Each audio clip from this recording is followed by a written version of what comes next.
so that we're not, so that the whole stage area isn't open. I'm sorry, that's Julie.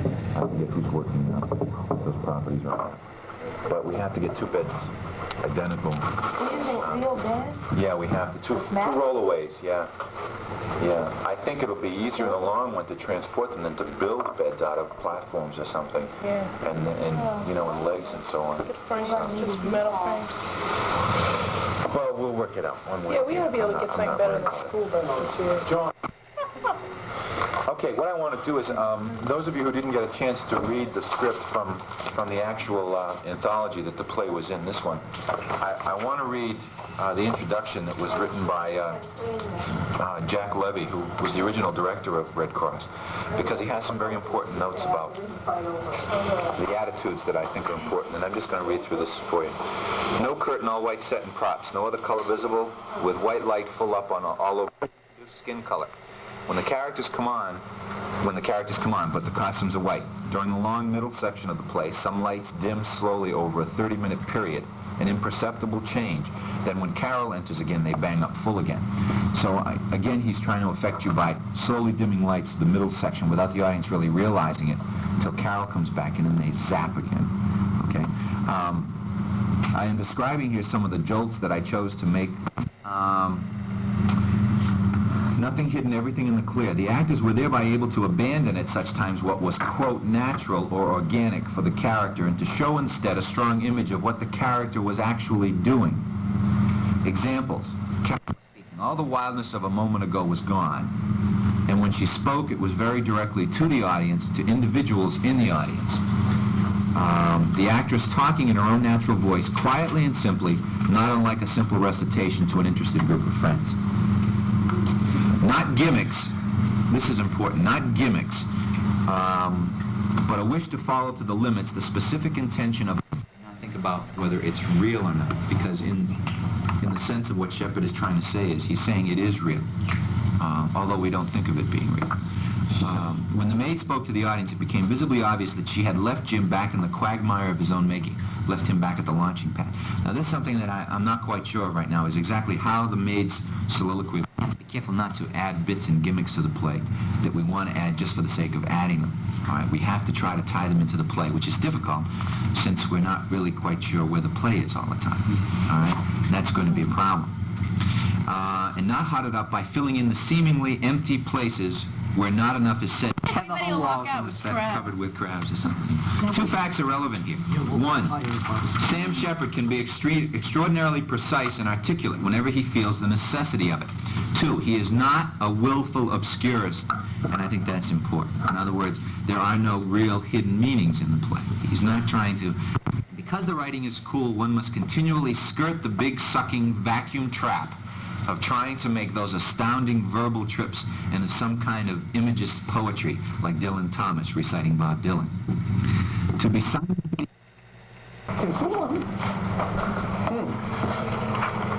Rhythm, what's that, Jim? Something's happening. My hands never sweat like that. And my feet. Oh, my foot. Holding it there. Just feel it. The other one, too. Your classes around the sides. What's the matter? It's anything, beer or water or too many cigarettes, and it starts to break. One day it'll break clear open and I'll die and I'll be dead then. Take it easy. It'll just burst and I'll be lying there in the middle of the street or in a car or a train with a bursted head. Somebody will take care of you. Well, it might happen on ski. Without any, I think, external approach at empathizing with the problem she's talking about, or trying to relate to her on any level except what she's saying. That's coast. Very slowly. You know, I'm a good skier. I started when I was 5. I'll be halfway down the mountain. And then I'll put on some steam. A little steam at first, and then all the way into the egg position. You know, the Europeans use it for speed. I picked it up. Then it'll come. It'll start like a twitch in my left ear. And then I'll feel throb in the bridge of my nose, and then a thump in the base of my neck. Then a crash right through my skull, and I'll be rolling down, rolling, yelling. And all those people will see it, and I'll be rolling with my skis locked and my knees buckled under me, my arms thrashing to the snow, and the skis... It's amazing, yeah. Okay, make a note on this. This next line is Jim's, obviously. They just wrote made it, but it's Jim's line. Come in and have a bed or a seat or whatever you want. to change the beds is all. Well, come in. The beds are in here. Thank you. I always seem to catch you, don't I? Yep. You catch me every time. I think you plan it. No. Stains. I don't want you to see the stains. I get embarrassed. I do. It embarrasses me. I get pink and everything. All right. I've seen yellow spots before, you know. It don't bother me. Well, it bothers me. I get pink. I'm sorry about that. Do you know anything about crabs? About what? Crabs. Bugs get in your pubic hair and eat your skin, suck your blood, and make you itch. Like making fun of her, suggesting that it's a very down kind of thing. That's ridiculous. I mean, that's stupid. I mean, I mean, come on. It's got to be something else. A200, you know. Okay. I'd have enough sense to have my bed changed, knowing that crabs lay eggs inside the sheets and the blankets, and that eggs hatch, and that when eggs hatch, new crabs are born. Baby. It won't take long. They pull the bed downstage, then Jim crosses to the stage left bed. Very good. Use me. Come on now. Help me with this. Come on. Up. All right. They push the stage left bed across stage into the former position of the other bed. What are you doing? Rearranging. Here, look at it. Look. See it underneath this where it is legitimately. Now underneath. Easter. It's sentimental. I'm jumping off. You're jumping on the bed. You get it changed, and this is a big deal. You change the bed and like that. All right? Okay, pick it I up. was hoping I could deal with this. I'll leave it alone. You'll catch something. You're getting very dumb, son. You forget somebody else needs to live there. Somebody else who might not like to catch that. She doesn't care. Flops down on the bed and lies on his stomach with his head towards the audience as the main feature. More in her direction as she's doing that last bit downstage here before she exits. Oh, okay. Don't completely have your focus there, but sort of look more in her direction. And be kind of limp, because you've just had this whole experience now. When you cross after she exits, and then you come back down, don't sort of... Look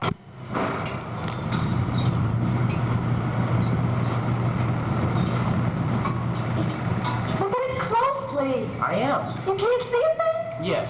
Then it is bad. I can't believe it. The tingling is like a tingling thing under each eye, and it goes into the nose, too. Maybe it's just sinus or something. No, I can see the results. If you could see something happening, then it just can't be sinus. The whole wearing t-shirts and ski boots. Come on. And then my head will blow up. The top will come right off and blow down the hill full of guts and blood. Some blue jay will probably try to eat it. Then my nose will come off and my face will peel away. Then it will snap. My whole head will snap right off and it'll roll down the mountain, become a huge snowball and roll into the city and kill a million people.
Beds.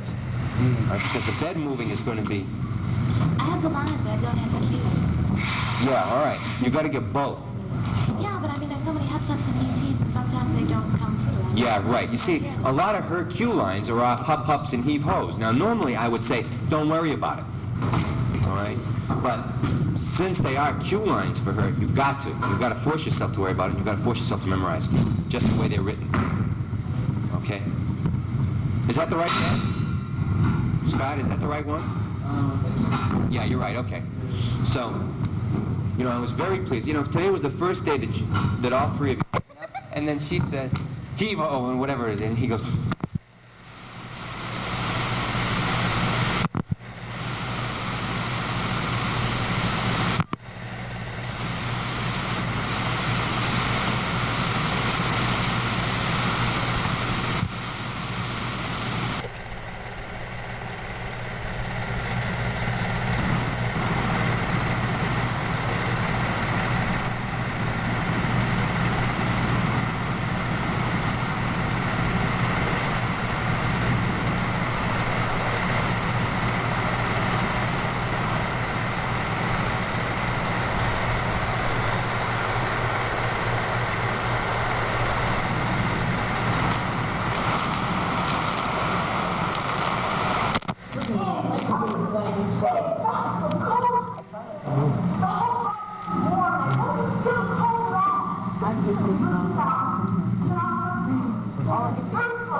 that kind of feeling.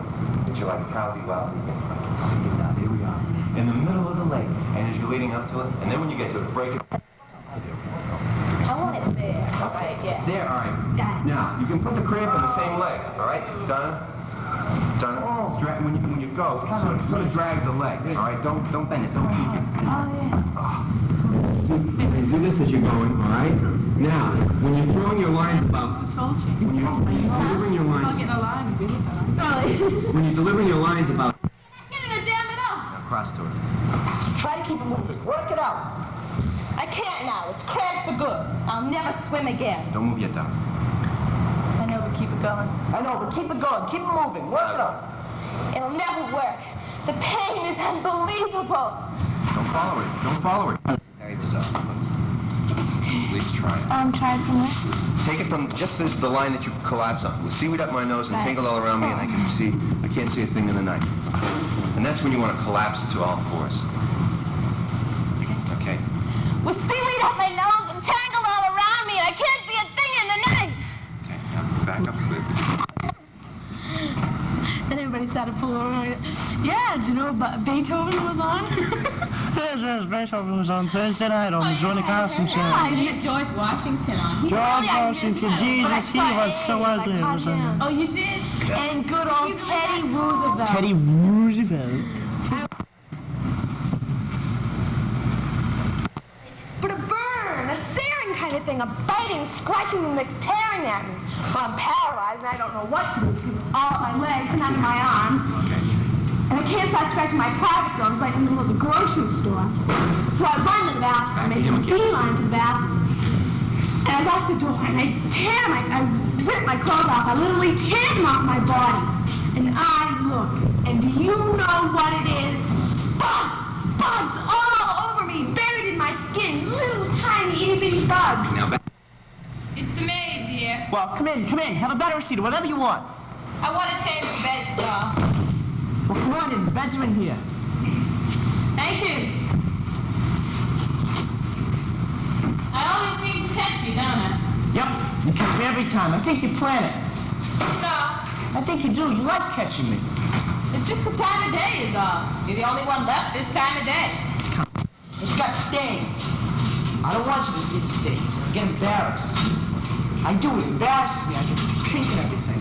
All right. I've seen yellow spots before, you know. It don't bother me. Well, it bothers me. I get pink. I'm sorry about that.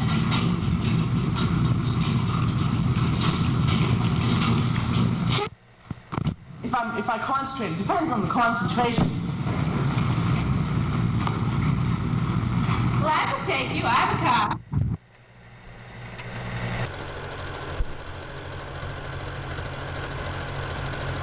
In order of presentation on Saturday. First show on Saturday will be Belmont High School doing Elaine May's Not Enough Rope. Very simply, it's about a woman who wants to commit suicide. She hasn't got enough rope to do it. So she goes next door to the granddad and find out if he has any rope and all he's got a box of wine.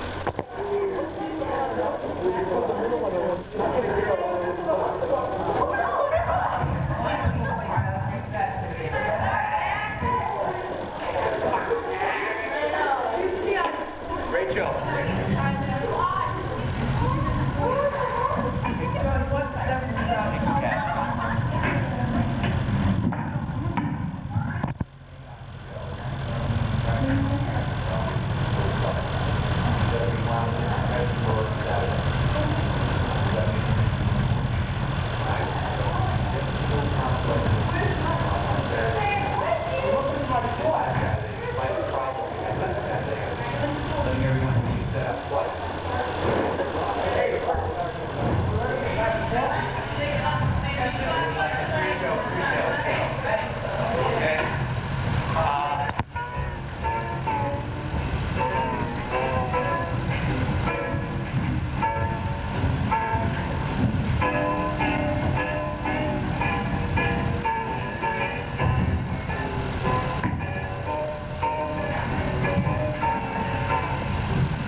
great.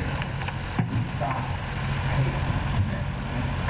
Right, you get the marine electrical tape like Friday, that's our color. Green. It says green. It's designated green.